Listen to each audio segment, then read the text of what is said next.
Doctor Alexander এল্ডারের বই trading for a living share বাজারে সফল ট্রেডার হতে চাইলে কি কি বিষয় সবচাইতে গুরুত্বপূর্ণ সেটা খুব সহজভাবে বুঝিয়ে দেয়। বইটিতে বলা হয়েছে সফল ট্রেডিং মূলত তিনটি শক্ত ভিত্তির উপর দাঁড়িয়ে থাকে।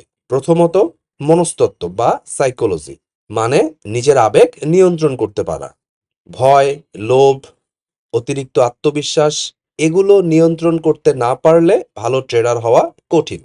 দ্বিতীয়ত মার্কেট অ্যানালাইসিস এবং ট্রেডিং সিস্টেম, অর্থাৎ বাজার বুঝে একটি নির্ভরযোগ্য নিয়ম বা স্ট্র্যাটেজি তৈরি করা, যাতে আন্দাজে নয় বরং পরিকল্পনা অনুযায়ী ট্রেড করা যায়।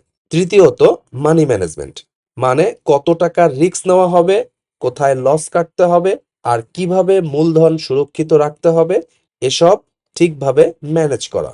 ডক্টর এল্ডার বলেন, এই তিনটি বিষয় একটি চেয়ারের তিনটি পায়ের মতো।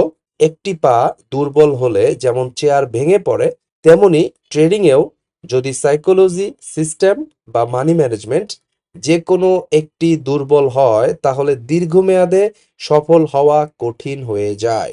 তাই শুধু ভালো স্টক খুঁজলেই হবে না, নিজের মন, নিজের সিস্টেম আর নিজের রিস্ক এই তিনটাকেই নিয়ন্ত্রণ করতে হবে। ট্রেডিং এর প্রথম ভিত্তি হলো সাইকোলজি বা মানসিক নিয়ন্ত্রণ। ডক্টর আলেকজান্ডার এল্ডার বলেন, ট্রেডিং শুধু চার্ট বা মার্কেট বোঝার বিষয় নয়, এটা নিজের আবেগ নিয়ন্ত্রণ করারও খেলা। অনেক সময় ভয় বা লোভের কারণে মানুষ হঠাৎ সিদ্ধান্ত নিয়ে ফেলে। কেউ ভয় পেয়ে খুব তাড়াতাড়ি শেয়ার বিক্রি করে দেয়, আবার কেউ লোভে পড়ে বেশি রিস্ক নিয়ে ফেলে। আর এই ভুল সিদ্ধান্তগুলোই একজন ট্রেডারকে বড় ক্ষতির দিকে নিয়ে যায়। তাই সফল ট্রেডার হতে হলে শুধু মার্কেট স্টাডি করলেই হবে না, নিজের আচরণ এবং আবেগকেও বুঝতে হবে। ডক্টর এল্ডার একটি গুরুত্বপূর্ণ অভ্যাসের কথা বলেন, ট্রেডিং ডায়েরি রাখা, মানে প্রতিটি ট্রেডের সময় লিখে রাখা। কেন ট্রেডে ঢুকলেন, তখন মার্কেটের অবস্থা কেমন ছিল, আর পরে কি ফল হলো, এই সমস্ত কিছু জার্নাল আকারে লিখে রাখা। এতে করে নিজের ভুলগুলো সহজে ধরা যায় এবং একই ভুল বারবার করার সম্ভাবনা কমে যায়। এছাড়াও ট্রেডে ঢোকার আগে কিছু পরিষ্কার নিয়ম ঠিক করা জরুরি, যেমন কোথায় বাই করবেন, কোথায় সেল করবেন, কতটুকু লস হলে বের হয়ে আসবেন, এগুলো আগে থেকেই পরিকল্পনা করে রাখতে হবে। আর যদি টানা খারাপ ফল আসতে থাকে তাহলে কিছুদিন বিরতি নেওয়াও গুরুত্বপূর্ণ, কারণ মানসিক চাপের মধ্যে ট্রেড করলে ভুল হওয়ার সম্ভাবনা আরো বেড়ে যায়। সংক্ষেপে ডক্টর এল্ডার বলতে চেয়েছেন, যে ট্রেডার নিজের আবেগ নিয়ন্ত্রণ করতে পারে না সে দীর্ঘমেয়াদে মার্কেটেও টিকে থাকতে পারে না।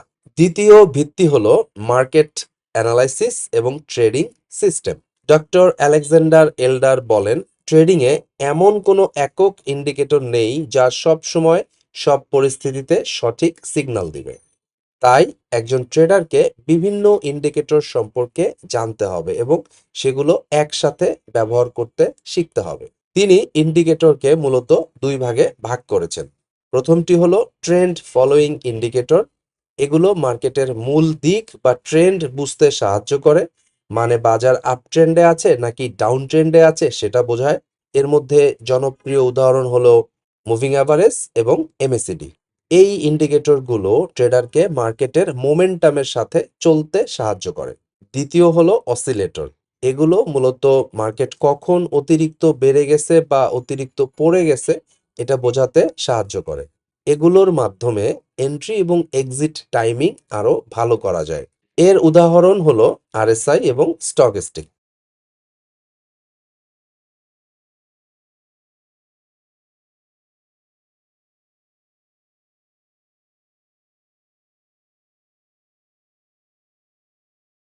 ডক্টর এল্ডার বিশেষভাবে এক্সপোনেনশিয়াল মুভিং অ্যাভারেজ বা ইএমএ ব্যবহার করার পরামর্শ দেন, কারণ ইএমএ সাম্প্রতিক ডেটাকে বেশি গুরুত্ব দেয়, ফলে মার্কেটের পরিবর্তন তুলনামূলকভাবে দ্রুত বোঝা যায়। তিনি আরও বলেন, শুধু একটি চার্ট দেখে সিদ্ধান্ত না নিয়ে সম্পর্কিত অন্য মার্কেট বা ইন্ডিকেটর দিয়েও সিগন্যাল যাচাই করা উচিত। এতে ভুল সিগন্যালের সম্ভাবনা কমে যায় এবং ট্রেডের নির্ভরযোগ্যতা বেড়ে যায়। সহজ ভাষায় বললে সফল ট্রেডাররা আন্দাজে ট্রেড করে না, তারা বিভিন্ন ইন্ডিকেটর একসাথে ব্যবহার করে একটি শক্তিশালী ট্রেডিং সিস্টেম তৈরি করে, তারপর সেই নিয়ম মেনে ট্রেড করে। বিভিন্ন ইন্ডিকেটর বা বিভিন্ন টাইম ফ্রেম অনেক সময় ভিন্ন ভিন্ন সিগন্যাল দেয়, ফলে ট্রেডাররা বিভ্রান্ত হয়ে যায়। এই সমস্যার সমাধানের জন্য ডক্টর আলেকজান্ডার এল্ডার তৈরি করেন ট্রিপল স্ক্রিন ট্রেডিং সিস্টেম। এই সিস্টেমে একটি ট্রেড নেওয়ার আগে ৩ ধাপে মার্কেট বিশ্লেষণ করা হয়। প্রথম ধাপ হলো লং টার্ম ট্রেন্ড দেখা। এখানে উইকলি চার্ট এবং ট্রেন্ড ফলোয়িং ইন্ডিকেটর ব্যবহার করে বোঝা হয় বাজারের মূল ট্রেন্ড কোন দিকে। যদি মার্কেট আপট্রেন্ডে থাকে তাহলে শুধু বাই সুযোগ খোঁজা হবে, আর যদি ডাউন ট্রেন্ডে থাকে তাহলে সেলের সুযোগ খোঁজা হবে। অর্থাৎ সবসময় মূল ট্রেন্ডের দিকেই ট্রেড করতে হবে। দ্বিতীয় ধাপে দেখা হয় মার্কেট মূল ট্রেন্ডের বিপরীতে সাময়িকভাবে কতটা মুভ করছে। এখানে অসিলেটর ব্যবহার করা হয় ভালো এন্ট্রি পয়েন্ট খুঁজে বের করার জন্য। যেমন আপট্রেন্ডের মধ্যে যদি মার্কেট সাময়িকভাবে একটু নিচে নেমে আসে তাহলে সেই পুল ব্যাকে বাই এন্ট্রি খোঁজা হবে। তৃতীয় ধাপে দেখা হয় শর্ট টার্ম বা ইন্ট্রাডে ব্রেকআউট। এখানে লক্ষ্য থাকে সঠিক সময়ে ট্রেডে এন্ট্রি নেওয়া, অর্থাৎ ট্রেন্ডের দিকেই এমন একটি মুহূর্তে ঢোকা যখন মার্কেট আবার শক্তিশালী মুভ শুরু করতে পারে। ডক্টর এল্ডারের এই ৩ স্তরের বিশ্লেষণ ট্রেডারকে ভুল সিগন্যাল থেকে দূরে থাকতে সাহায্য করে। এতে ট্রেডের একুরেসি বাড়ে এবং ভালো এন্ট্রি পাওয়ার সম্ভাবনাও বেশি হয়। সহজ ভাষায় বললে ট্রিপল স্ক্রিন ট্রেডিং সিস্টেম হলো এমন একটি পদ্ধতি যেখানে বড় ট্রেন্ড, মাঝারি পুলব্যাক আর ছোট সময়ের ব্রেকআউট, এই ৩টি একসাথে দেখে সিদ্ধান্ত নেওয়া হয়। ফলে আপনার ট্রেড অনেক বেশি পরিকল্পিত এবং নির্ভরযোগ্য হয়ে ওঠে। তৃতীয় এবং সবচেয়ে গুরুত্বপূর্ণ ভিত্তি হলো মানি ম্যানেজমেন্ট। ডক্টর আলেকজান্ডার বলেন, ট্রেডিংয়ে প্রথম লক্ষ্য শুধু প্রফিট করা না, বরং আগে বেঁচে থাকা। কারণ আপনার ক্যাপিটাল যদি শেষ হয়ে যায় তাহলে ভবিষ্যতে আর ট্রেড করার সুযোগই থাকবে না। তাই তিনি সবসময় মূলধন সুরক্ষাকে সবচেয়ে বেশি গুরুত্ব দেন।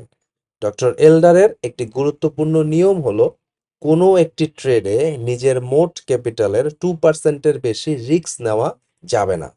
মানে আপনার ট্রেডিং অ্যাকাউন্ট যদি ১,০০,০০০ টাকা হয় তাহলে প্রতিটি ট্রেডে সর্বোচ্চ ২,০০০ টাকার বেশি লস রিস্ক নেওয়া উচিত হবে না। এই নিয়ম দীর্ঘ সময় খারাপ ট্রেড গেলেও আপনার ক্যাপিটালকে বাঁচিয়ে রাখে। তিনি আরও বলেন, ট্রেডিংয়ে স্টপ লস ব্যবহার করা বাধ্যতামূলক, কারণ স্টপ লস আপনাকে বড় ক্ষতি থেকে রক্ষা করে। আরেকটি গুরুত্বপূর্ণ বিষয় হলো স্টপ লস কখনো নিজের বিপরীত দিকে সরানো যাবে না। উদাহরণ হিসাবে ধরুন আপনি $১০০ একটি শেয়ার কিনলেন, স্টপ লস দিলেন $৯০। এখন যদি শেয়ারের দাম বাড়তে থাকে তাহলে আপনি স্টপ লস ধীরে ধীরে উপরের দিকে তুলতে পারেন যাতে প্রফিট সুরক্ষিত থাকে। কিন্তু কখনোই স্টপ লস নিচের দিকে নামানো যাবে না, কারণ সেটি করলে রিস্ক আরও বেড়ে যাবে।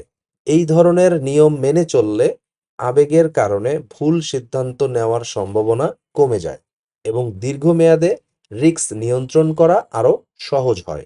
সহজ ভাষায় বললে ভালো ট্রেডাররা শুধু প্রফিটের কথা চিন্তা করে না, তারা আগে নিজের ক্যাপিটাল বাঁচানোর কথা ভাবে। কারণ ক্যাপিটাল বাঁচলে সুযোগ আবার আসবে, কিন্তু ক্যাপিটাল শেষ হয়ে গেলে খেলা শেষ। ডক্টর আলেকজান্ডার আরও একটি গুরুত্বপূর্ণ বিষয় তুলে ধরেছেন। অনেক মানুষ ট্রেডিংকে বিনিয়োগ বা ব্যবসা হিসাবে না দেখে এক ধরনের দ্রুত টাকা কামানোর খেলা হিসাবে দেখে, আর এই কারণেই তারা সবচেয়ে বড় ভুল করে। তিনি একটি উদাহরণ দেন। ধরুন কেউ বলে সে ওজন কমাতে চায়, কিন্তু প্রতিদিন আবার জাঙ্ক ফুড আর অতিরিক্ত স্ন্যাক্স খায়। তাহলে কি সে সত্যি ওজন কমাতে পারবে? অবশ্যই না। ঠিক একইভাবে অনেক ট্রেডার বলে তারা সফল হতে চায়, কিন্তু বাস্তবে তারা বারবার দ্রুত প্রফিটের লোভে গ্যাম্বলিংয়ের মতো ট্রেড করে। কখনো অতিরিক্ত রিস্ক নেয়, কখনো কোনো পরিকল্পনা ছাড়াই ট্রেডে ঢুকে পড়ে, আবার কখনো রাতারাতি ধনী হওয়ার চিন্তা করে। ফলে দীর্ঘমেয়াদে তারা বড় ক্ষতির মুখে পড়ে। ডক্টর এল্ডার বলেন, সত্যিকারের সফল ট্রেডিং করতে হলে দরকার ধৈর্য, শৃঙ্খলা এবং দীর্ঘমেয়াদী চিন্তা। কারণ ট্রেডিং কোনো লটারি নয়, এটা এমন একটা স্কিল যেখানে ধীরে ধীরে অভিজ্ঞতা, নিয়ম মেনে চলা এবং রিস্ক কন্ট্রোলের মাধ্যমেই সফল হতে হয়।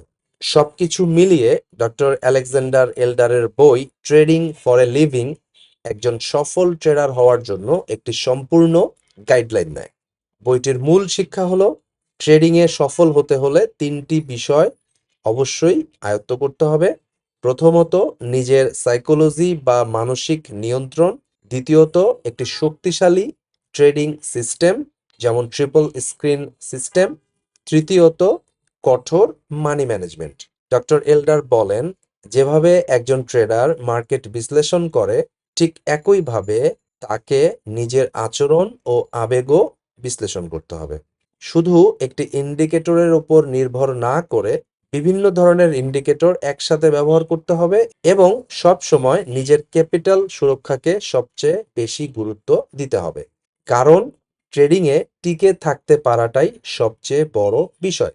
এই নিয়মগুলো মেনে চলতে পারলে একজন মানুষ ধীরে ধীরে গ্যাম্বলিং মানসিকতা থেকে বের হয়ে একজন ডিসিপ্লিন ট্রেডার হয়ে উঠতে পারে। আর তখনই তার ধারাবাহিকভাবে প্রফিট করার এবং দীর্ঘমেয়াদে সফল হওয়ার সম্ভাবনা অনেক বেড়ে যায়। ভিডিওটি ভালো লেগে থাকলে লাইক, শেয়ার এবং সাবস্ক্রাইব করুন। আল্লাহ হাফেজ। প্রিয় দর্শকবৃন্দ, আমরা বিশ্বাস করি নলেজই আপনার সবচাইতে বড় সম্পদ। শেয়ার বাজারে সাফল্য ভাগ্য বা ঝুঁকিপূর্ণ জোয়ার উপর নির্ভর করে না, এটি নির্ভর করে একটি সুস্পষ্ট নলেজ বেসড স্ট্র্যাটেজি এবং সাইকোলজিক্যাল ডিসিপ্লিনের উপর। তাই আমাদের চ্যানেলের পক্ষ থেকে মোমেন্টাম ট্রেডিং এবং ইনভেস্টিংয়ের উপর 1-to-1 মেন্টরশিপ প্রোগ্রাম আমরা চালু করেছি।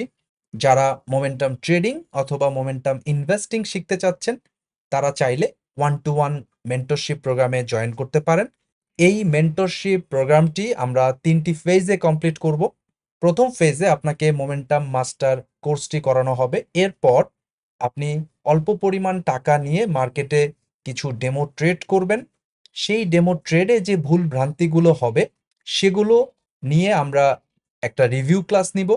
এরপর আপনার ভুলগুলো সংশোধন হয়ে গেলে আপনি মার্কেটে রিয়েল মানি নিয়ে ট্রেড করতে যাবেন এবং 30 থেকে 40টা রিয়েল ট্রেড করবেন। তারপরেও যদি আপনার ভুল ভ্রান্তি থাকে তাহলে সেগুলো আমরা অ্যাডজাস্টমেন্ট করে দিব অ্যাডজাস্টমেন্ট ক্লাসে। এরপর আপনি মার্কেটে নিজে নিজে কনফিডেন্টলি মোমেন্টাম ট্রেডিং এবং মোমেন্টাম ইনভেস্টিং করার জন্য পুরোপুরি প্রস্তুত হবেন বলে আমরা বিশ্বাস করি।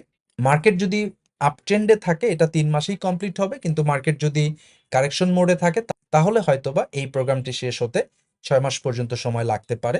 দর্শক, আপনি যদি সত্যি সত্যি নিজের উপর আস্থা রেখে কনফিডেন্টলি নিজে নিজে অপরের উপর নির্ভর না হয়ে সাকসেসফুলি মোমেন্টাম ট্রেডিং অথবা মোমেন্টাম ইনভেস্টিং করতে চান, তাহলে এখনই আমাদের 1-to-1 মেন্টরশিপ প্রোগ্রামে জয়েন করার জন্য ইমেল করুন imkfintechschool@gmail.com অথবা investmentmentorkobir@gmail.com। এই ঠিকানায় ফিরতি ইমেলে মেন্টরশিপ প্রোগ্রামের বাকি ডিটেইলগুলো দিয়ে দেওয়া হবে।